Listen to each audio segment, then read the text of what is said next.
So Spitfire Audio has just released a new VST that sounds absolutely incredible, and you definitely need to check it out. It's a plugin called Fink Signatures, and it's by the folk guitar player who goes by the name of Fink. It's full of incredibly well sampled acoustic guitars, different textures and chord progressions and melodies, and individual playable instruments. It's also full of vocal textures, and it's got pad sounds and percussive sounds from the guitars, and it just sounds amazing. So in this video I'm going to be making a beat with it, as well as using my own acoustic guitar, which is in dire need of a string change. So it's got a sort of detuned and quite rusty muffled sound, which sounded quite cool for this context. So I'm going to make a beat with it, as well as layer in as much of the Fink VST as possibly can. So first thing I'll do is go through the beat creation process, and then I'll break down the VST Fink as well as the project file at the end. And as always, there's a competition along with the video to be in with a chance to win. All you got to do is like, comment and be a subscriber, and I'll pick someone at random as soon as the video hits 300 likes, and you'll win a copy of the Fink Signatures VST. So to start off with, I'll just demo through the beat creation process, and then I'll be breaking down the project file and the VST at the end.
So before I break down the project file of the track you just heard, I'm just going to run through the VST itself and show you what it's got to offer. Also, quick disclaimer, I'm not sponsored or affiliated with Spitfire Audio in any way, just love their VSTs. So this is the first patch that you get on the Fink Signatures VST.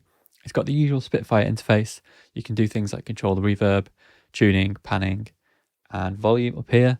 And then if you get onto the main interface, you've got things like dynamics and expression sliders, as well as different effects. So this is the first patch.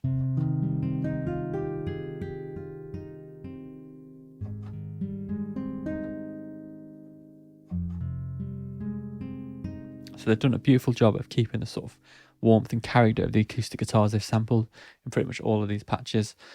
So you've got various things to adjust here. You can adjust the reverb level, as well as things like attack, release, and start point of the samples, so you can make it more like a pad sound, I guess. Cool effects. See, there's lots to adjust. That's the same for each of the patches. There'll be different, slightly different things to work on each patch, but you've got different features here when you click this button. So you've effectively got three guitars: the Brady, the Festi, and the Orwell. So they're pretty much sampled the same way, with a few different tweaks to how they've done it on each one. But yeah, they're all sounding really nice. They've got their own individual characters, and there's a lot to play around with. So in each one, the one I demonstrated there was just the thumb notes, but you've got things like harmonics. So that's pulled harmonics. You've also got thumb harmonics, which I really like. I used that on the track, which you'll hear in a minute. You've got things like muted notes.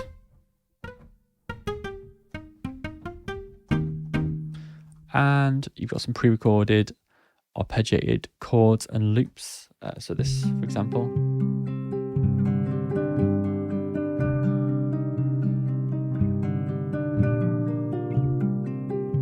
So with this, you could, if you timed it well, get some really nice arpeggiated chords to start off a track. If you go to the other ones, you've got things like strummed guitars at different BPMs, so obviously it'll adjust to your track BPM. So if you're way off what they recorded at, it's going to sound weird.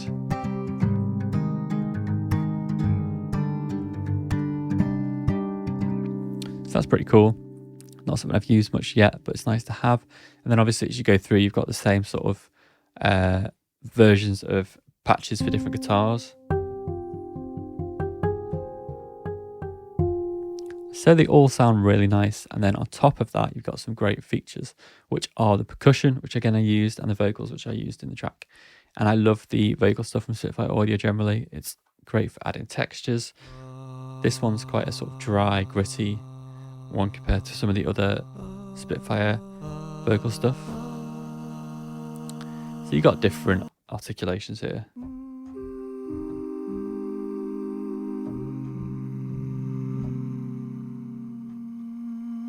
So you've got the swells and just the single sort of notes.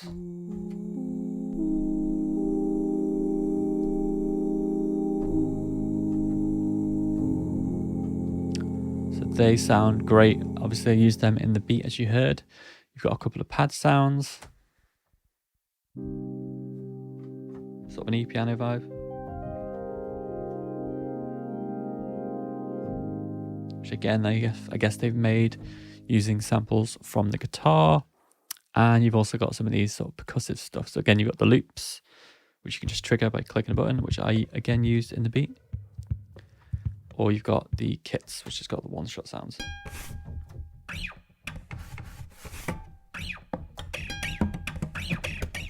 Which can be good for adding some organic texture to your beats. So yeah, that was just a quick run through. Obviously, there's different patches for each. So there's a lot to get through, and they all sound pretty amazing from what I've heard so far. I think it was $49 or £49 to get, which is quite a cheap plugin for Spitfire Audio. A little bit more than the originals range, but I think it's worth it. There's a lot in there and it sounds great. I'm definitely going to be getting some use out of this. So yeah, I'm just going to go on to the breakdown of the track. So this is the beat that I made. It's quite a simple one, but I'm definitely going to rework this into a full song. So I started off with 2 recordings of a acoustic guitar melody. So I just recorded the same thing twice, panned it left and right to give it a nice stereo field. I've not really got anything on here, just a bit of reverb, rust free, which isn't doing a great deal. Just get rid of some of the background noise, and a smooth operator, which is compressing some of the low end. So it's a bit like Soothe. Anything that goes above the line will then get compressed by the smooth operator plugin, and it's very lightweight, which is nice. And then that layers in with another guitar melody, which is this one.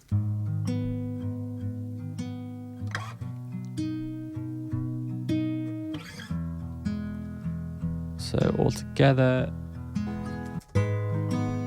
sounds pretty good. And then I started to layer some of the Fink textures. So these are the vocal things.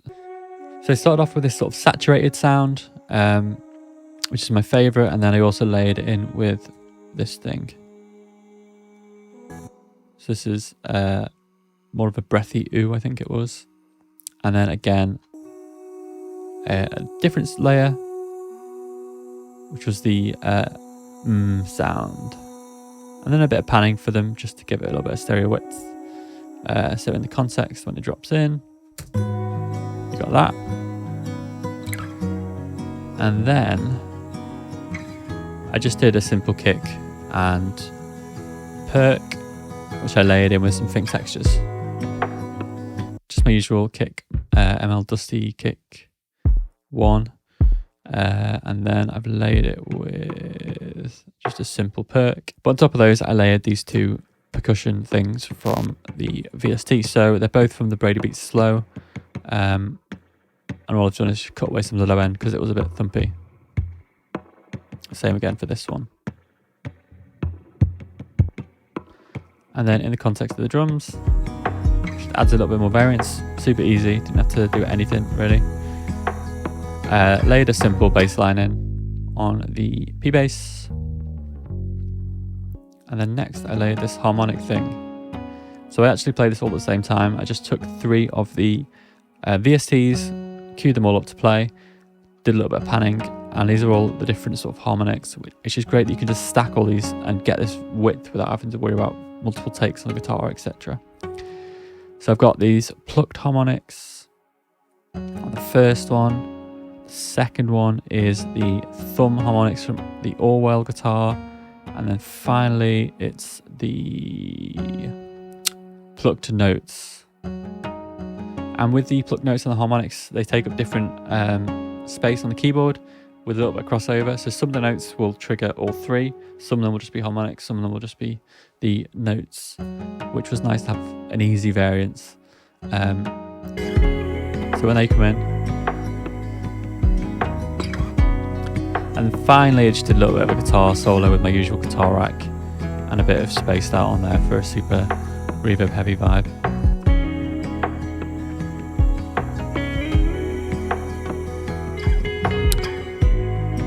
But yeah, loving the texture of this pack. It's got some great warm acoustic sounds, which is nice to have, as a lot of VSTs don't really capture the acoustic very well. So yeah, happy with this plugin, and track turned out pretty nicely, so all good. Be sure to comment and like and subscribe if you want to take part in the competition to win this plugin, and I'll catch you next week. Thanks for watching.